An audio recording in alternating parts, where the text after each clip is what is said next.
Mesdames, Messieurs, bonjour, bienvenue à la revue des grandes unes. Allons tout de suite en kiosque avec la revue de presse et on démarre évidemment par le quotidien La Nouvelle Expression, le journal qui met en sa une stabilité politique et sécurité les dessous du balai diplomatique de Yaoundé, le président de la Commission de l'Union africaine, Moussa Faki Mahamat, la secrétaire générale de l'Organisation internationale de la francophonie, Louise Mouchikiwabo, et la secrétaire générale du Commonwealth, Patricia Scotland, en mission conjointe de paix et de sécurité, et au Cameroun, une mission groupée loin d'être fortuite, écrit le journal municipal législatif, 15 partis à l'assaut du littoral. Le délégué régional d'Elections Cameroun pour le littoral parle de l'effervescence que son administration a vécue. Le tribunal criminel spécial à Tanganakuna veut rembourser. Pour ce faire, il demande au tribunal d'ordonner la main levée sur ses comptes.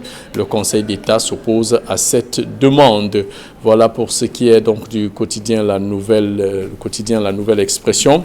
Parlons à présent du quotidien Mutation qui met en sa une situation sociopolitique au Cameroun, trio d'attaques parlant ainsi de la secrétaire générale du Commonwealth, le secrétaire général de la francophonie et le président de la Commission de l'Union africaine qui ont été reçus en audience par le chef de l'État, Paul Biya.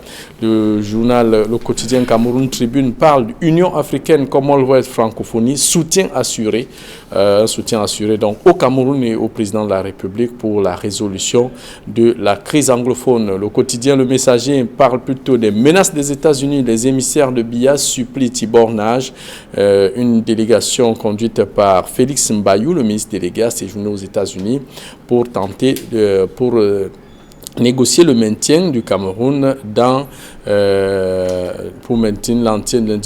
dans la liste des pays bénéficiaires de l'AGOA.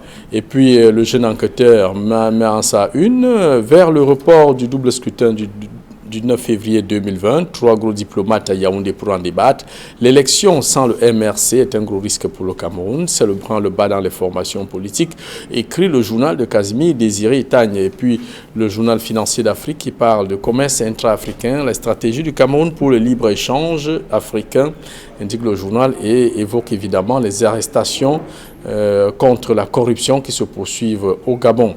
Le journal satirique Le Popoli revient sur ce retrait du MRC. Le MRC jette l'éponge, le RDPC jubile, écrit le journal satirique Le Popoli.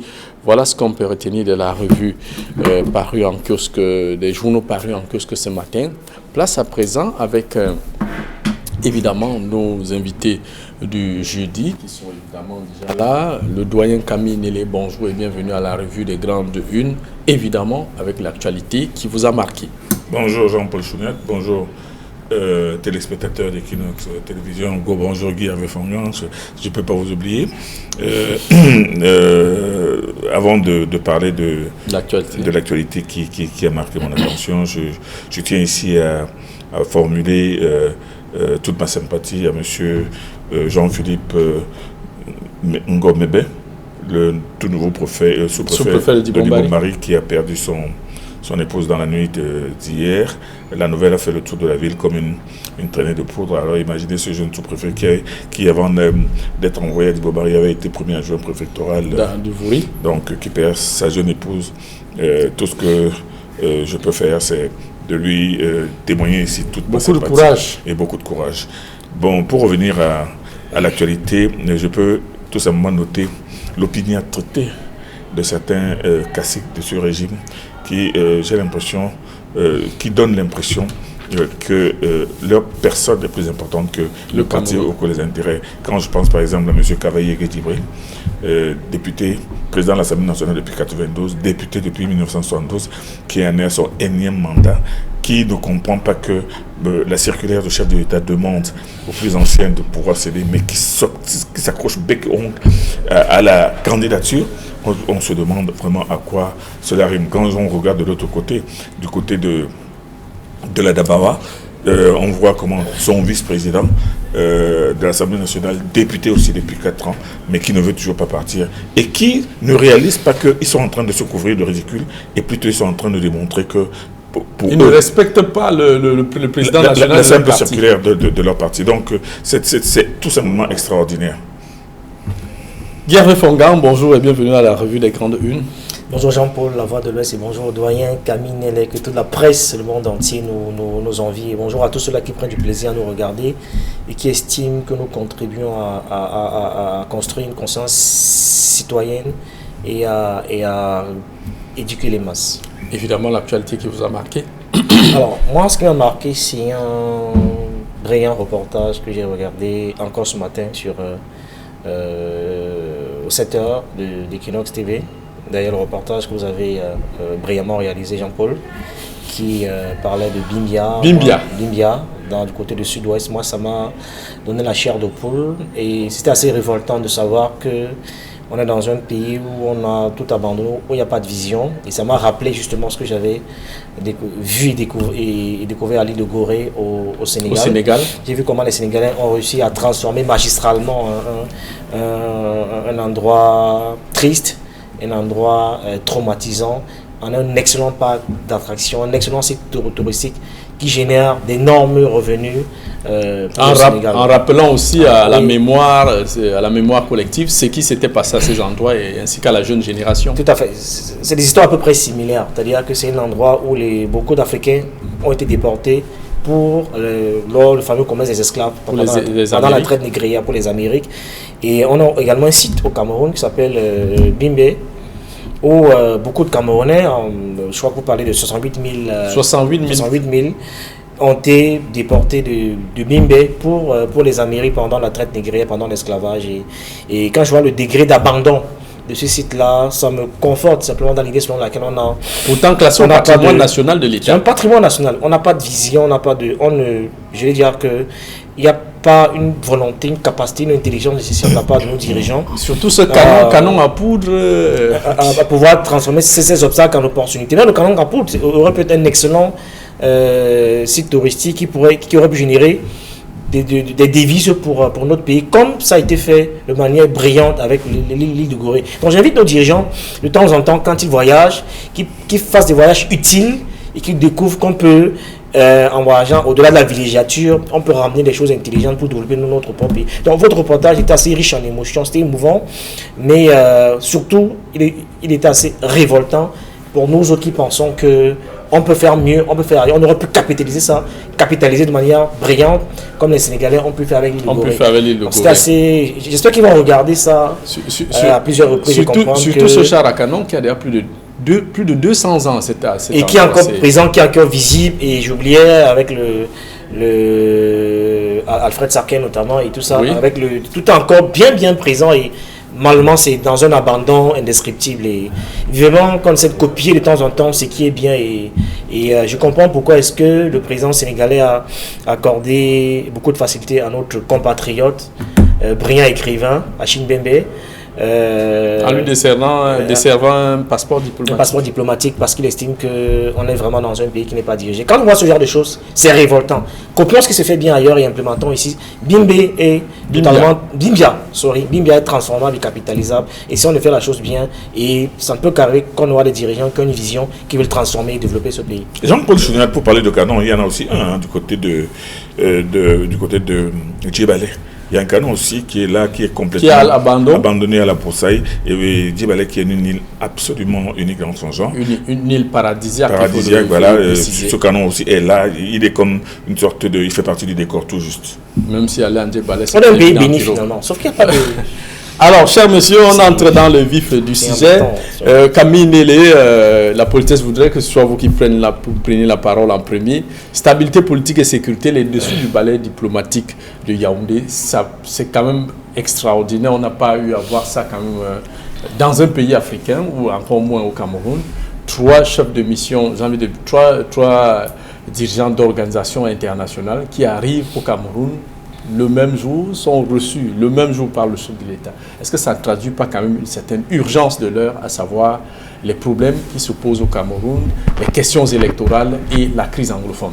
Je pense que la venue de ces 3 personnalités n'est pas fortuite et leur arrivée au même moment et même leur entretien avec le chef de l'État au même moment. Qui n'a même pas été annoncé à la presse comme on le fait d'habitude. Tout à fait. Et bien évidemment, le message officiel ne dit rien sur ce qui s'est dit en réalité, ne dit rien sur ce que l'on peut déceler en dessous. C'est seule la presse privée qui est en train d'essayer de fouiner pour lire certainement entre les lignes cette venue assez inopinée, mais assez particulière de 3 hautes personnalités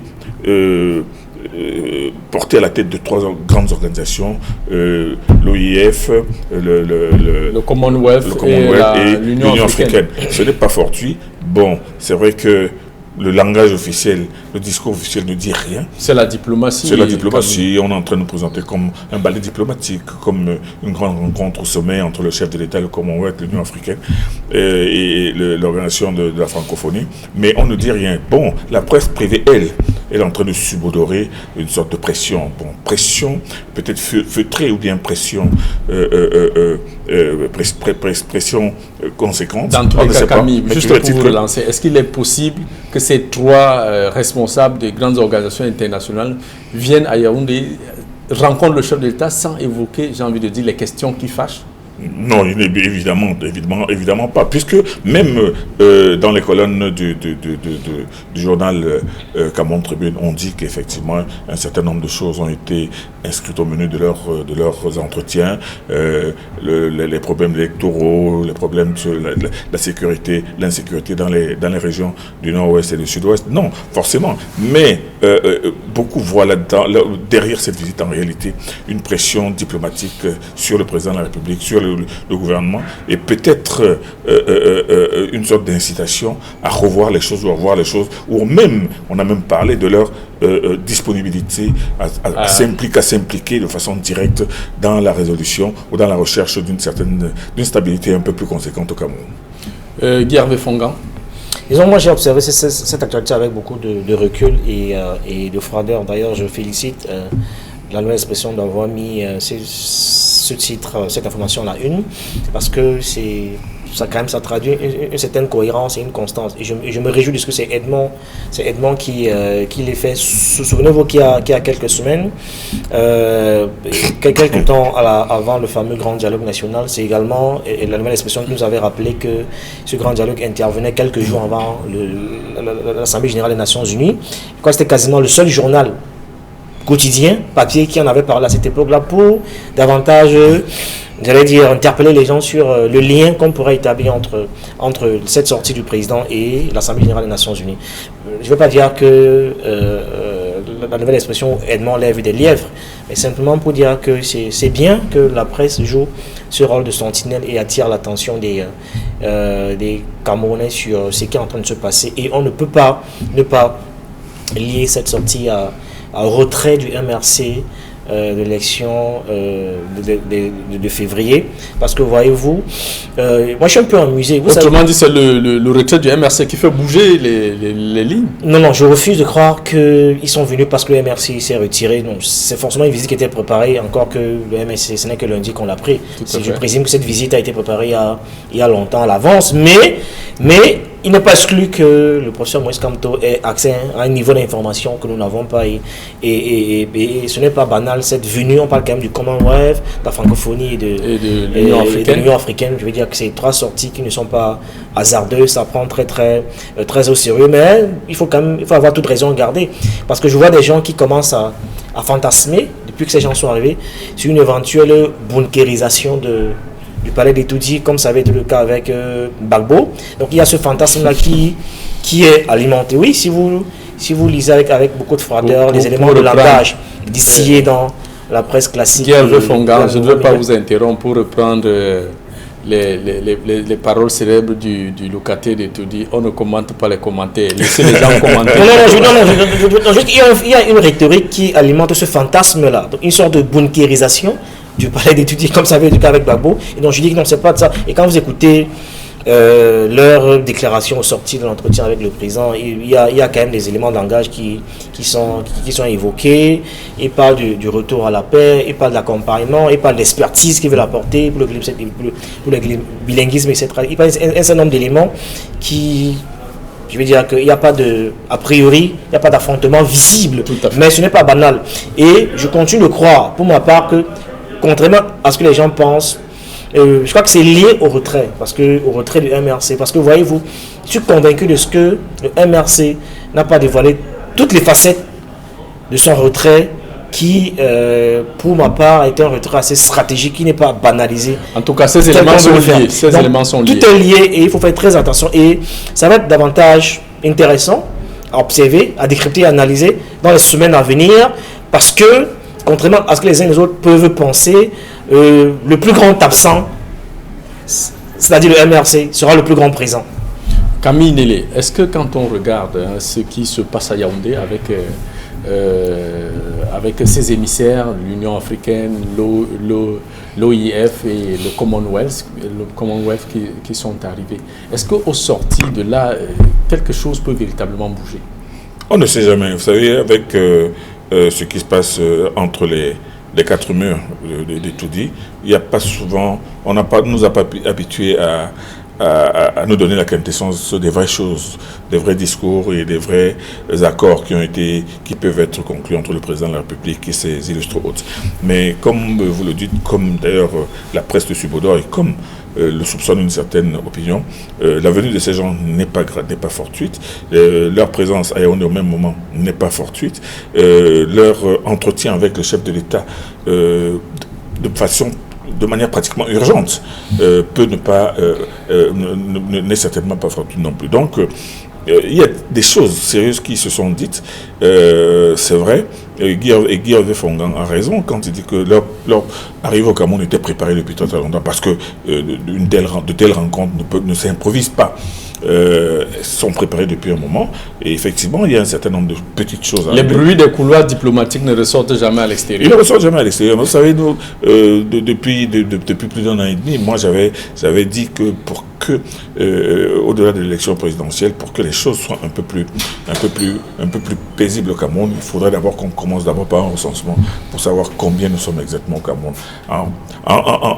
Sur la base de ce recensement, on pourra reformer à ce moment-là le code électoral et savoir que dans telle région, dans telle zone de notre pays, il y a tant de population. Parce que je l'ai toujours dit et je continue à le maintenir, on ne peut pas nous dire, on ne peut pas continuer à nous faire croire que la ville de Douala n'a que 1 600 000 habitants. Ce n'est pas possible. Alors qu'on sait très bien que Douala a au bas 6 à 7 millions d'habitants.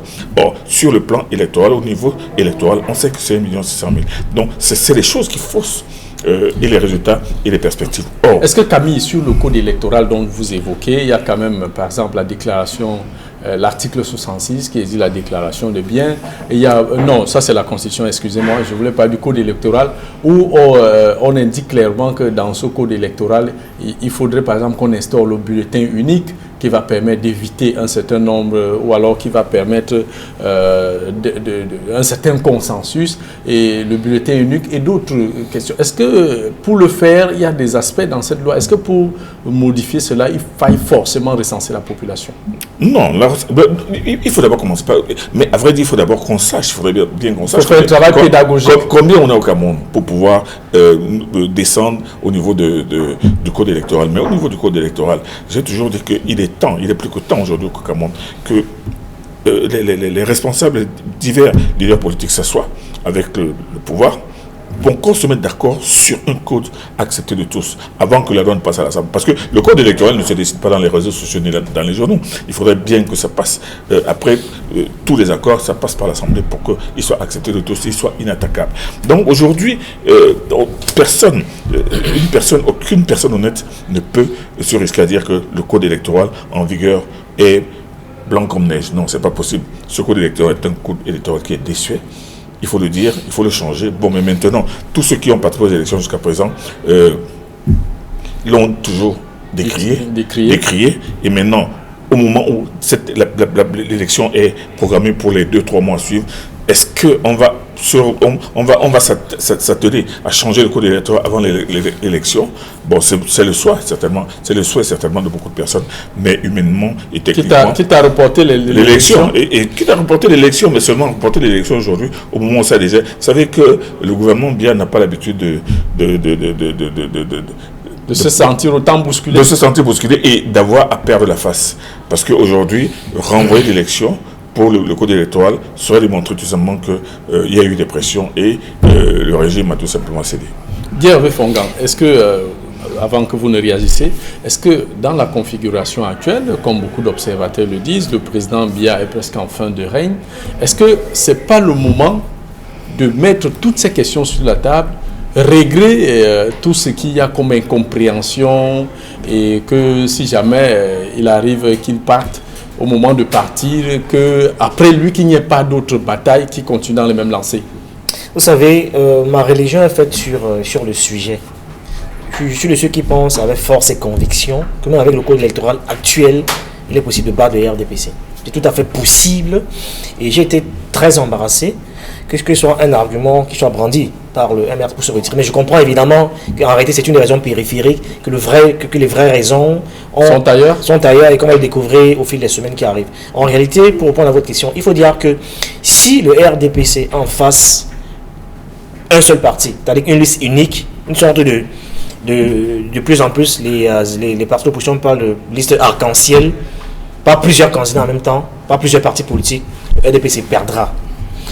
Souvenez-vous, je lisais encore il y a quelques jours un témoignage émouvant de Cyril Kemenyé, justement travaillant pour la CRTV, qui rappelait que dans le sud où il avait voté dans le bureau de vote, eh bien, le RDPC avait perdu, sauf qu'au finish, les données ont changé. Les données ont changé, le RDPC a été déclaré vainqueur parce qu'il y avait plusieurs candidats en liste. Je continue de penser, s'il y a une liste, ce que certains appellent coalition arc-en-ciel, avec plusieurs partis politiques qui coalisent, qui vont à l'élection et qui ont en face un seul adversaire, c'est le RDPC, avec ce code électoral, je vais dire qu'il y a un degré de fraude, il y a un degré d'écart où il est difficile de frauder. Vous imaginez un résultat du genre, parce que c'est un vote local où il est possible de surveiller le vote.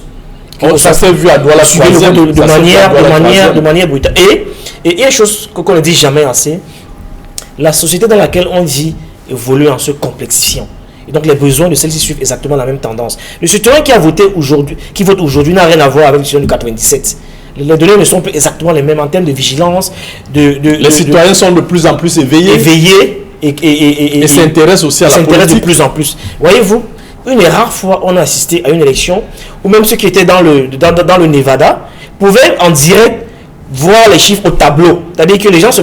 La présidentielle de 2017. Donc, avec, non, 18. 2018. Donc chacun pouvait rester à la maison et rien que faire le décompte jusqu'à observer le bureau de vote et avoir sa petite idée. Une idée du résultat définitif. Ça veut dire qu'il est compliqué de faire ce qu'on faisait avant. Et ce code électoral, bien sûr, évidemment, on peut le changer à l'Assemblée. Et pour ma part, vous imaginez, dans un bureau de vote, vous avez le RDPC, par exemple, une élection à la mairie, le RDPC a 20%, la liste qui est en face à 80%. 80%, mais c'est émietté. C'est émietté. Vous imaginez comment il va être difficile de frauder dans ces conditions.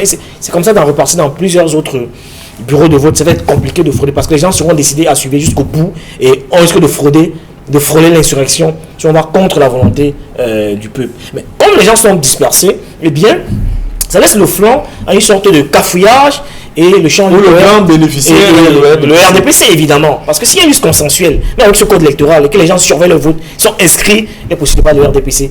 Parce qu'on risque de frôler l'insurrection, parce que les gens vont défendre leur vote. Ça n'a rien à voir avec l'électeur de 97. L'électeur de 2018-2020 est beaucoup plus vigilant, c'est un électeur plus informé, il est plus exigeant. Camille.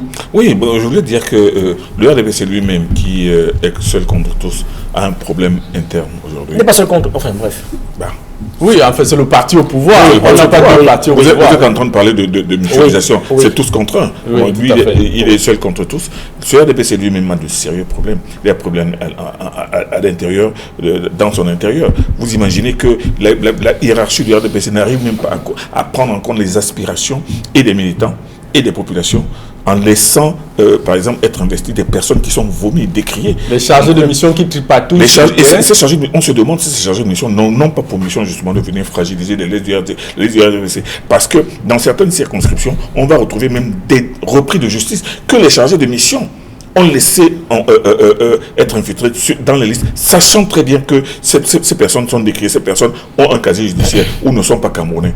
Donc, il y a des problèmes à l'intérieur de ce parti aujourd'hui qui lui-même ne comprend même pas la complexité ou les complexifications des données sur le terrain aujourd'hui. Regardez ce qui se passe aujourd'hui dans l'Adamawa, le nord et l'extrême nord, où les militants du RDPC et les populations ne veulent plus de certains caciques qui sont là depuis trop longtemps. Ils en viennent carrément aux mêmes choses qu'on n'avait jamais vues dans le secteur. On en est venu aux mains, les gens se sont battus, se sont donné des coups de poing. Ça veut dire que les choses sont différentes. Le RDPC doit comprendre qu'il doit tendre beaucoup plus l'oreille et avoir l'œil ouvert sur les réalités du terrain face à une élection, à la veille de cette élection qui elle-même se trouve à un tournant décisif de l'histoire du Cameroun.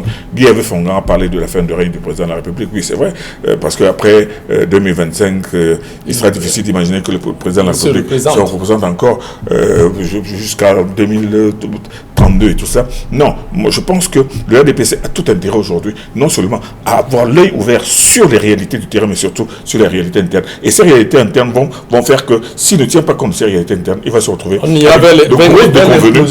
une implosion, de grosses déconvenues et surtout des votes sanctions.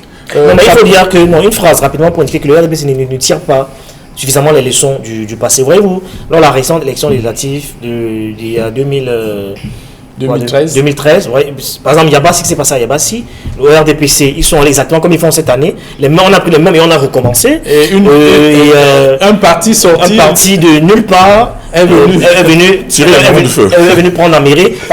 Justement avec un certain Messanga Yamdine qui n'avait pas été écouté, comme cette année encore, qui avait donné des consignes de vote, malheureusement, pour son ami Olivier Billet, qui avait coalisé avec Jacques Mamboula, qui a fini par devenir maire. Le RDPC a perdu parce que la base n'avait pas été écoutée. Et ils sont en train de reprendre les mêmes erreurs. Jacques Mamboula lui-même, avant cette élection, était militant du RDPC. Et donc, le même schéma peut se reproduire dans toutes les communes du Cameroun si les gens se mettent ensemble. C'est vrai qu'à l'époque, c'est beaucoup plus Yabassi qui avait parlé et on pourrait vivre l'insurrection là aujourd'hui. Camille, la question que je voudrais quand même vous poser, on a parlé, Guy a parlé de l'émiettement de l'opposition, il n'y a pas de coalition. Est-ce que jusqu'ici, quand à écouter certains analystes politiques, quand on regarde de 92 ou alors de 91 de l'arrivée du multipartisme jusqu'à pratiquement avant 2018, l'opposition, la stratégie de l'opposition consistait à conquérir le pouvoir ou alors en obtenant juste quelques positionnements, quelques postes de positionnement. On n'a pas vu une véritable opposition radicale. Est-ce que ce que Maurice Kamto vient de faire, en décidant par exemple de se retirer de cette course, refusant tout arrangement possible avec le... Est-ce que ce n'est pas aussi un coup décisif pour dire qu'aujourd'hui, l'opposition doit avoir une autre façon de voir les choses? Vous avez raison en posant cette question, Jean-Paul Chounel, parce que de 92 à aujourd'hui, on a eu l'impression, au-delà de l'entrée en fanfare du SDF dans la vie politique en 1992, en 1990 d'ailleurs avec la marche de Bamenda, on a eu l'impression par la suite que l'opposition fonctionnait pratiquement sur un mode de résignation, c'est-à-dire être présent, essayer de conquérir ce qu'on peut conquérir. Quelques postes ministériels. Voilà. Aujourd'hui, moi je pense que l'opposition aujourd'hui qui veut aller à l'élection pense un peu plus, a déjà changé de paradigme. C'est-à-dire que changer de logiciel. Bon, le MRC, qui est un parti qui est en croissance, en pleine croissance, parce que quand moi j'entends les gens dire que c'est le principal parti de l'opposition, c'est le plus grand parti de l'opposition, non, le MRC est sorti deuxième à l'élection présidentielle. Mais ça ne fait pas de l'MRC la deuxième force politique, parce que le MRC n'a qu'un seul député et 19 conseillers municipaux. Donc, sur le plan technique et sur le plan comptable, ce n'est pas cela. Mais par contre, on a vu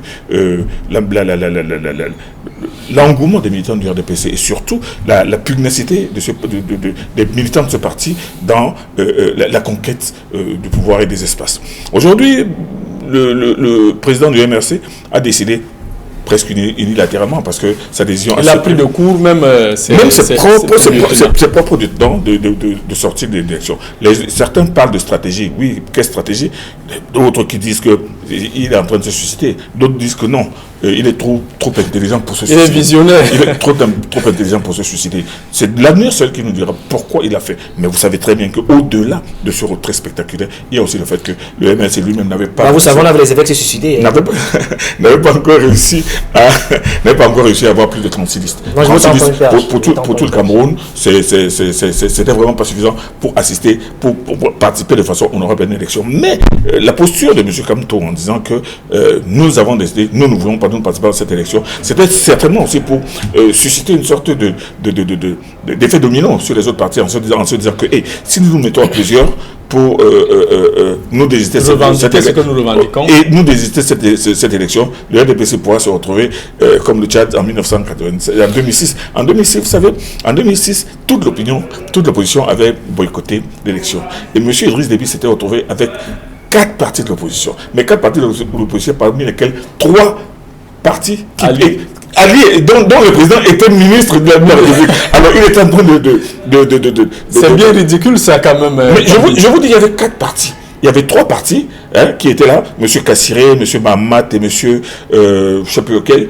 Et un seul petit parti, le MSAR qui est venu, qui sortait de nulle part et qui a donné la crédibilité à cette élection parce que sans le MSAR, en 2006, le parti d'Idriss Déby se serait retrouvé face au parti dont les présidents sont les membres du gouvernement. Ce que tente de faire M. Kamto aurait pu avoir le même effet au Cameroun si vraiment tous les partis décidaient de se retirer. Mais le retrait seul du MRC, et en réalité le retrait du MRC arrange beaucoup de partis qui sentaient déjà le danger et savaient très bien qu'ils étaient mal partis et qui étaient en train de penser de plus en plus à une mutualisation. Le retrait du MRC aujourd'hui arrange beaucoup de partis. Mais on doit voir... Arrange aussi, comme on dit, les partis qui sont dans la logique du positionnement. Bien entendu. Mais au-delà de ce retrait aujourd'hui, on peut se demander que pourra-t-il se passer et pourquoi M. Kamto a-t-il décidé de se retirer. L'avenir nous le dira. Non, rapidement, 2 choses. La première, pour dire que le retrait du MRC de cette élection est un signal fort qui a envoyé le plan national international et c'est loin d'être un acte banal. Je refuse de croire que c'est pour les raisons évoquées, les 3 raisons qui ont été abondamment débattues. Je pense que c'était des raisons périphériques et on n'a pas encore jusqu'ici la quintessence du vrai positionnement stratégique du MRC. On le saura dans les jours à venir et je pense que les vraies raisons sont ailleurs. Deuxième chose rapidement, il faut indiquer quand on fait une analyse SWOT pertinente, c'est-à-dire en analysant les forces, les faiblesses, les menaces, les opportunités de ce qui se passe dans notre champ politique, en faisant un vrai marketing politique, on voit très bien que ce qui s'est passé dans le Nord, dans Aïbolo-Va, avec tous les mouvements d'humeur qu'on a perçus, il y a des manifestations externes d'implosion qu'il faut être capable de décrypter et d'analyser, qui peut être pour l'opposition une sorte d'opportunité. Même au RDPC, il y a beaucoup de mécontentement, il y a des grincements de dents visibles. Pour une fois, les gens ont dit à tout un président de l'Assemblée nationale, depuis 50 ans, tu es là-bas, vous ne faites rien. Chose qu'on n'avait jamais entendu. Les gens ont besoin d'autres choses et l'opposition peut surfer dessus en se mettant ensemble et même dans le RDPC, recruter des militants là-bas et remporter les mairies.